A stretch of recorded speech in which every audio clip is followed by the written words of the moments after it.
Welcome to another Brooks FireTech Talk. Today we are speaking with Jim Tidwell, fire protection consultant with a long history in the fire service. We'll be discussing who is the real first responder and other various topics. Jim, thanks so much for joining us. Thanks for having me. We've all been taught to call 911 during a fire or life safety emergency.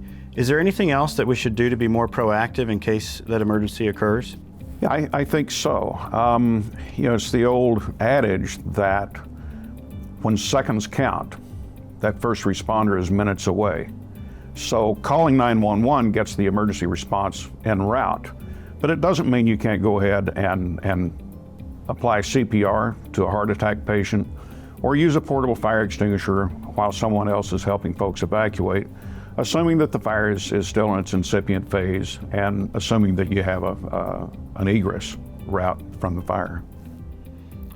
Yeah, absolutely. Can you touch on the time it takes for first responders to arrive at the scene? Yeah, the NFPA standard talks about response times. Its standard is 1710, and it's a deployment standard for fire departments.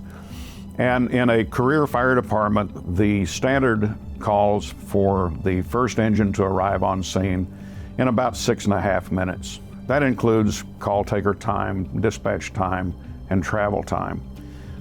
It's important to know that on an EMS call, for instance, a heart attack call, that the survival rate drops considerably with every minute that CPR is not delivered or an AED isn't used.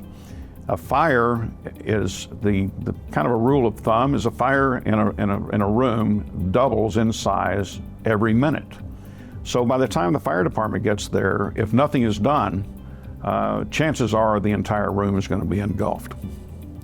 Can you comment on the safety equipment that can be used before the fire department arrives and how readily available this equipment should be for occupants? Sure. The most obvious item that should be in any building is a portable fire extinguisher in case of a fire.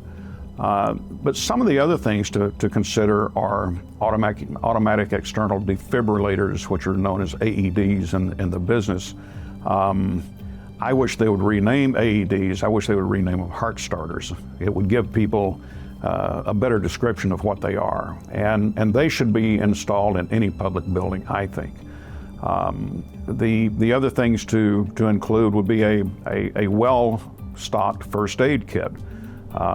With active shooters and different things happening in our buildings these days, tourniquets are of specific importance to stop the bleeding in case of a traumatic injury. And then the other things in a first aid kit can be used for splints, bandages, and things like that. So all of those things will be helpful to begin addressing the issue before the fire department arrives. What is an emergency plan for a business or a building, and what role should the fire equipment distributor play in helping to develop or execute that plan? Yeah, emergency plans are really important for almost any business. They will include how to respond to specific types of emergencies, whether that's a fire, and it could be using a fire extinguisher, activating a fire alarm system, beginning to evacuate the building. It could be how to use an AED to treat a heart attack victim. All of these things are necessary parts of the building's emergency plan. And then how much the FED impacts that plan is part of it's dependent upon what kind of services the FED offers. If they offer true emergency planning, that would be great. But if they don't, they can certainly look at the plan and talk about the different types of equipment that may be needed in the building in order to execute that plan effectively. And the distributor then becomes an important partner of the business community in preparing for emergencies. Along the lines of people taking responsibility for their own safety, Can you comment on the minimum requirements for safety and whether or not a building owner should consider going beyond those minimum requirements? I can. The minimums required by the code are just that. They're the bare minimum to create a level of safety that the community has dictated. I don't know of a business owner who doesn't want to stand out in their business. And in order to stand out, you have to do something extra. Well, when it comes to preparing for an emergency, it's important to think about doing a little extra. And the reason is that if you don't, that business owner may lose their business should an emergency occur. Most businesses that experience a fire never recover completely. A lot of them never reopen, period. Those that do reopen fail in a fairly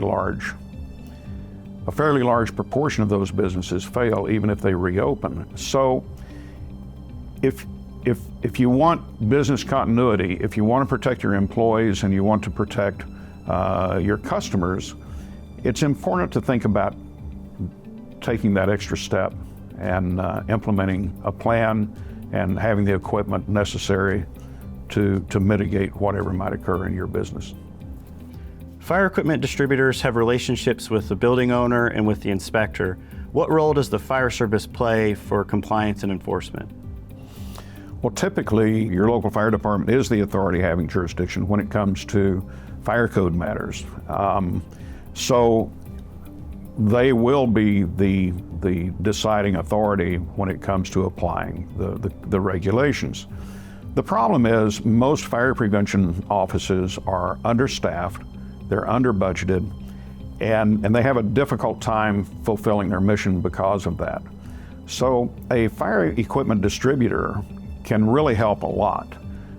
If they understand the code and they understand what's required, they can make sure that a business is compliant before the fire department or the fire inspector gets there. If a fire inspector gets there and the business is compliant, then that saves them a trip because they don't have to issue notices and come back.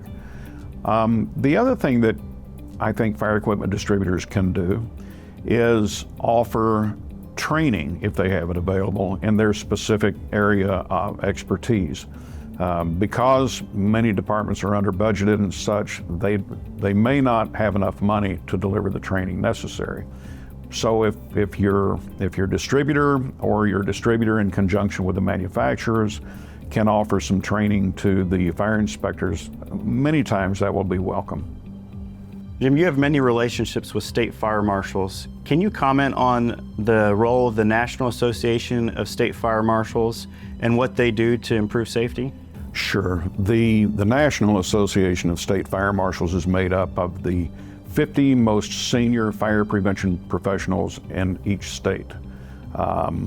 They created the association to promote the fire safety in their states and to create an opportunity for collaboration between the states so they can share information, learn from each other, and they develop training programs for their staffs. And in general, they just share information and promote fire safety across the country. And as the leading advocate for fire safety in each state, they have a pretty big voice. State fire codes use the model codes developed by NFPA and the ICC. Can you comment on the adoption process as well as why are some states have different fire codes than others? Okay. The NFPA and the ICC develop a model code, or each one develops a model code of their own. And then jurisdictions will select which code they want to adopt and enforce in their jurisdiction. There are states where the state fire code is the dominant code, and as they're called mini-max states, where a jurisdiction, like a local jurisdiction, cannot add to or take away from that document. It is the state code and can't be changed. There are other states that have statewide minimum codes, And local jurisdictions are allowed to add to that code, but they can't make it less restrictive or less safe. And then there are other states that have no statewide code, and it's up to the local jurisdictions to select the code that they want to enforce. When any jurisdiction adopts one of these codes, they will go through it and make certain changes that they believe are necessary for their particular situation. And those changes are what create some confusion in the marketplace, if you will. Building something in Georgia may, even if you're using the same code, may be different than building something in California. Jim, thank you so much for your time. This conversation has been very interesting. Thank you. And thank you for watching. This has been another episode of FireTech Talk. Please be sure to like and subscribe.